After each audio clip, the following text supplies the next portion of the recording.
Summer 1978. A new amusement park opens in Vernon, New Jersey.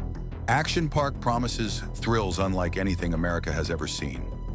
Guests fly off rides like ragdolls. Teenagers run the controls while drinking beer. Visitors lose teeth, break bones, and wade through snake-infested waters. Lifeguards rescue 30 drowning swimmers daily. Emergency crews respond to 10 incidents every single day. 6 people enter these gates and never return home alive. Behind this empire of chaos stands Eugene Mulvihill, a Wall Street con artist who transforms a failing ski resort into the world's deadliest water park. How did he build America's most dangerous playground? And how did this death trap stay open for 18 years? In the early 1970s, Eugene Mulvihill, a Marine Corps captain from West Orange, New Jersey, launched his career on Wall Street during a turbulent era on the stock exchange. Penny stocks had become a goldmine for the crafty. The scheme was straightforward. Buy worthless stocks cheap, inflate their value with false promises, then offload them onto unsuspecting investors for massive profits. Known as pump and dump, it was a game Mulvihill mastered. He became a prominent face in Manhattan's financial world. Some compared him to Gordon Gekko from the movies. Others saw him as a smoother version of Donald Trump. He knew everybody worth knowing, and according to rumors, maintained connections to organized crime. Eugene partnered with Robert Vernon, another ambitious financier. Together, they ran Mayflower Securities, pushing questionable stocks to unsuspecting buyers. In 1973, the Securities and Exchange Commission shut them down for stock manipulation and securities fraud. Robert Vernon would later build First Jersey Securities into a massive boiler room operation. At its peak, the firm employed 1,200 people and generated $95 million in annual profits. But between 1988 and 1995, First Jersey defrauded clients of over $300 million. Vernon was eventually convicted and sentenced to 9 years in federal prison. Eugene had different plans. His reputation on Wall Street was finished. He needed something new, something that matched his appetite for risk. He found it in the mountains of northern New Jersey. Vernon Valley sat less than 60 miles from New York City. A struggling ski resort occupied the mountainside, bleeding money during warm weather months. Eugene saw potential where others saw failure. He envisioned resorts, casinos, and nightclubs, a Las Vegas of the East Coast. And at the heart of it all, an amusement park unlike anything the world had ever witnessed. His company, Great American Recreation, purchased the property in 1972. Eugene had zero experience designing theme parks. He had zero experience running them. What he possessed was audacity, vision, and a partner willing to fund his dreams. Robert Vernon kept the cash flowing while Eugene started building. Action Park opened in 1978 during Labor Day weekend, starting small with a pair of alpine slides made from concrete and fiberglass. Riders sat on plastic sleds with a simple brake lever, then descended 2,700 feet down the mountainside. But Eugene wanted more. He wanted guests to control their own thrill level. He wanted rides that made hearts pound and adrenaline surge. He called himself the Walt Disney of New Jersey, though his vision was far darker than anything Disney ever imagined. By the early 1980s, Action Park had expanded into 3 distinct zones. The Alpine Center housed the original slides. Motor World featured go-karts, race cars, tanks, and motorized boats. Waterworld offered dozens of aquatic attractions, becoming one of America's first modern water parks. By 1988, the park boasted 75 rides and attractions. Eugene hired local teenagers as employees, some as young as 14. They were cheap, eager, and asked few questions. Many would later recall being offered cash to test dangerous new rides. Those who survived the tests often called the owner Uncle Gene. The park's unofficial motto was simple: high risk meant high reward. Customers signed waivers, shifting all responsibility onto themselves. On its busiest weekends, Action Park welcomed up to 12,000 visitors daily. Over 1 million people pass through those gates every year.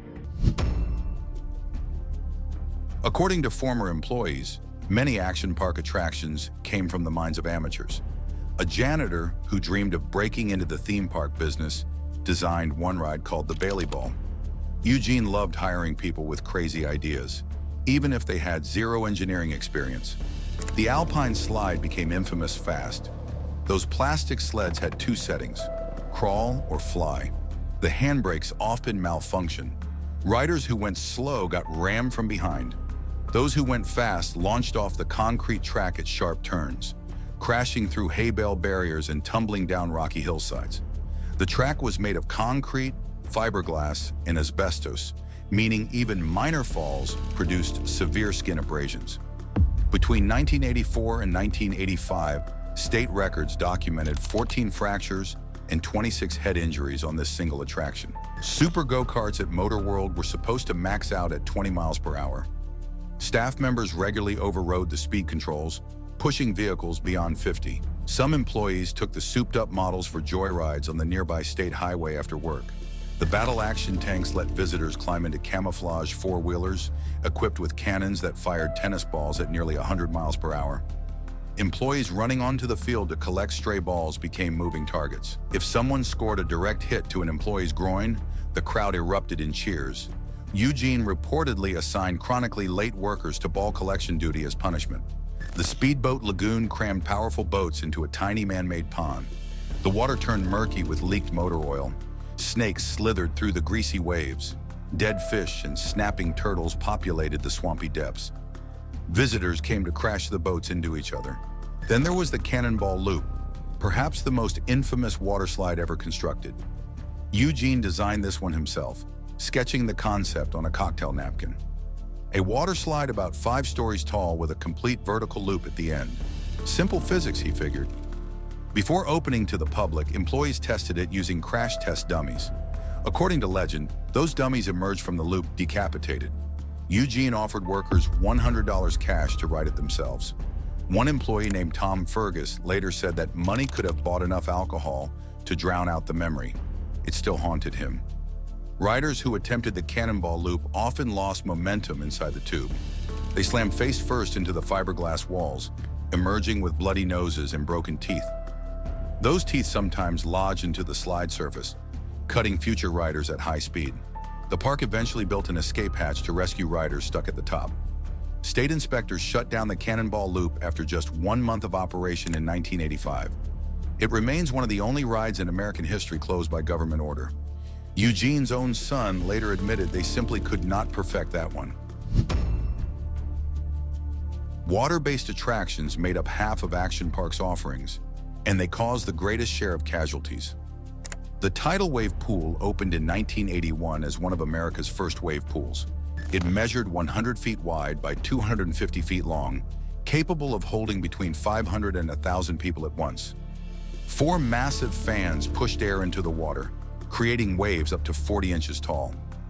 The waves were generated for 20 minutes at a time with 10-minute breaks in between. The pool sloped gradually from shallow to deep, reaching 8 feet at the far end. From the outside, it looked like paradise. Music played, water sparkled.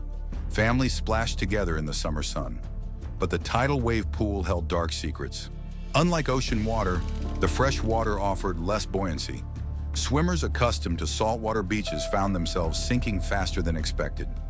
Many visitors came from urban areas where swimming pools were rare. They jumped into deep water before realizing they could barely stay afloat. The depth increased gradually, and some patrons only realized they were in over their heads when the waves started blasting at full power. 12 trained lifeguards stood watch at all times. On busy summer weekends, they pulled up to 30 people from the water every single day. Compare that to typical pools or lakes, where a lifeguard might make 1 or 2 rescues per entire season. The opening day alone reportedly required nearly 100 rescues. The pool became so crowded that drowning victims sometimes sank to the bottom unnoticed. After multiple close calls, park management painted the pool floor white so staff could spot bodies more easily. Even strong swimmers exhausted themselves fighting the waves, and panicked guests often clogged the exit ladders, causing pileups and additional injuries. Locals called it the grave pool. On July 24, 1982, 15-year-old George Lopez drowned there. 2 years later, on a day when 20 lifeguards were on duty, a 20-year-old man named Donald DePass suffered the same fate. On July 19, 1987, 18-year-old Gregory Grandchamps became the 3rd victim. 3 young lives, all ended in the same attraction. Yet the tidal wave pool kept operating. Under state regulations at the time, it was classified as a pool rather than a ride. Officials only required clean water and certified lifeguards. The Department of Labor, which regulated amusement park safety in New Jersey, had limited authority over swimming pools. The Tarzan swing claimed another life in 1984. Guests grabbed a 20-foot cable and swung over a pool of spring-fed water. What made this attraction deadly was temperature. That spring water measured 30 degrees colder than surrounding attractions, hovering around 50 degrees Fahrenheit even on hot summer days. When visitors plunged into the icy depths, their bodies went into shock. One man's heart simply stopped from the cold. Lifeguards would slap wristbands on rescued swimmers, marking them as unable to swim. The letters CFS scrawled across the band. A separate ride called the Kayak Experience took a young man's life on August 1st, 1982, just 1 week after the first wave pool drowning. 27-year-old Jeffrey Nathan from Fair Lawn, New Jersey, fell from his kayak while trying to right it. He stepped on a metal grate that was in contact with exposed live wiring from underwater fans. The electric shock sent him into cardiac arrest. 2 of his relatives nearby were also injured. Nathan was rushed to a hospital in nearby Warwick, New York, where he died hours later. The park initially disputed that electricity caused his death, claiming there were no burns on his body. The coroner responded that burns generally do not occur in water-based electrocutions. The Alpine slide produced the first death back in 1980. 19-year-old George Larson Jr. had previously worked as a ski lift operator at the neighboring resort. On July 8th, he was riding the Alpine slide when his sled jumped the track. His head struck a rock on the steep embankment below. He was rushed to the hospital where he died on July 16th after 8 days in a coma. Eugene reportedly told the press that Larson was a current employee, which would exempt the death from mandatory reporting to state regulators. The victim's family disputed this, saying his employment had ended before the accident and accusing park management of using his previous job to avoid accountability. 6 total deaths over 18 years. Countless injuries went unreported because Eugene decided what counted as serious. Emergency room doctors at nearby hospitals treated 5 to 10 action park victims daily during peak season. The town of Vernon eventually purchased additional ambulances to handle the volume, and still the gates stayed open. Eugene Mulvihill operated Action Park the same way he operated on Wall Street. Rules were obstacles meant to be bypassed. Regulations were suggestions rather than requirements, and insurance was something other people worried about. New Jersey law required amusement parks to carry liability insurance. Eugene calculated the premiums would cost at least $2 million annually, with rates climbing every time someone got hurt. That was money he preferred to keep, so he created his own insurance company. He called it London and World Insurance, headquartered in the Cayman Islands.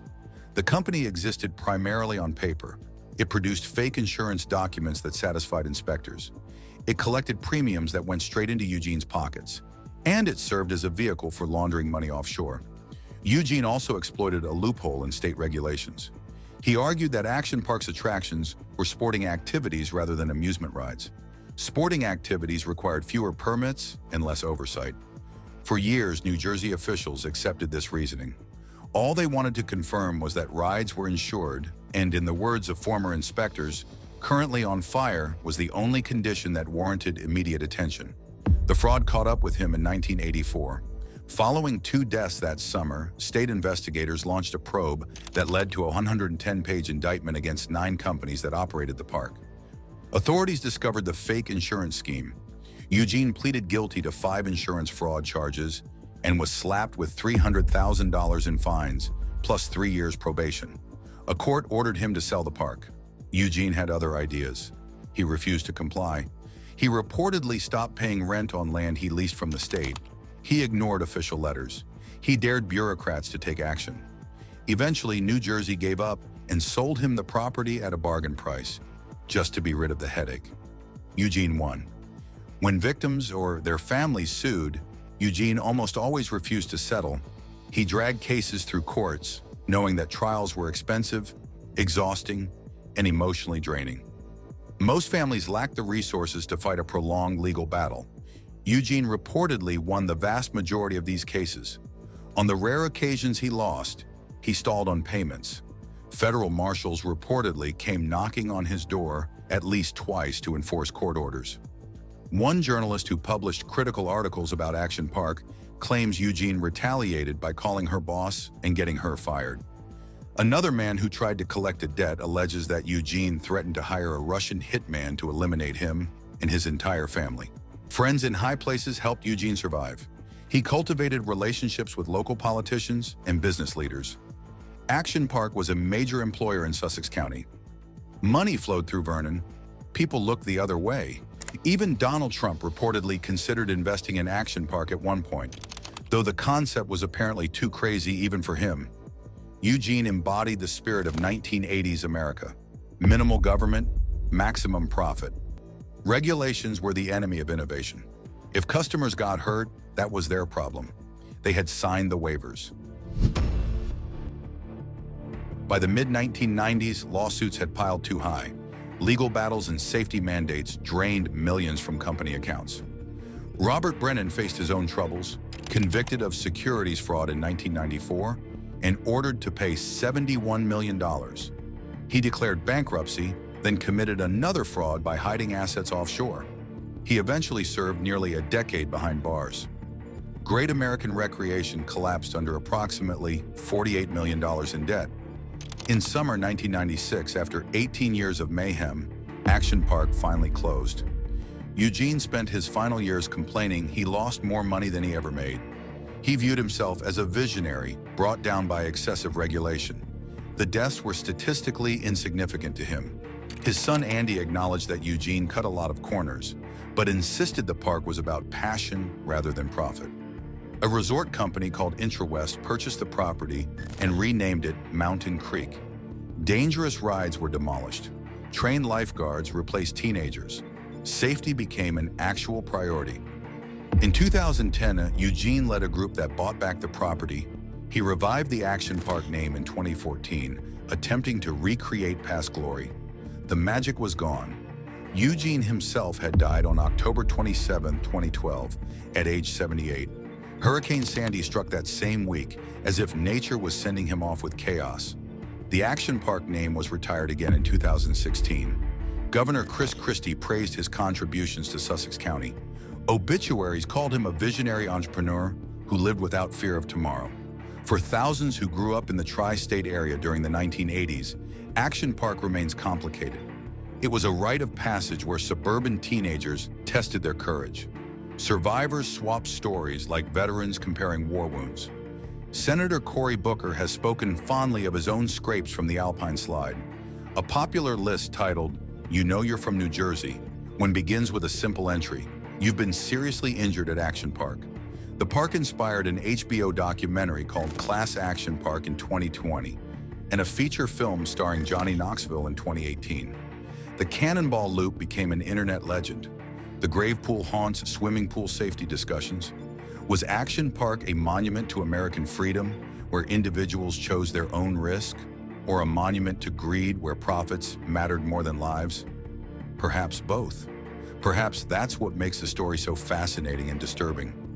Eugene Mulvihill built exactly what he envisioned: an amusement park where danger was the main attraction, where chaos was the product, and where the line between thrill and tragedy disappeared entirely.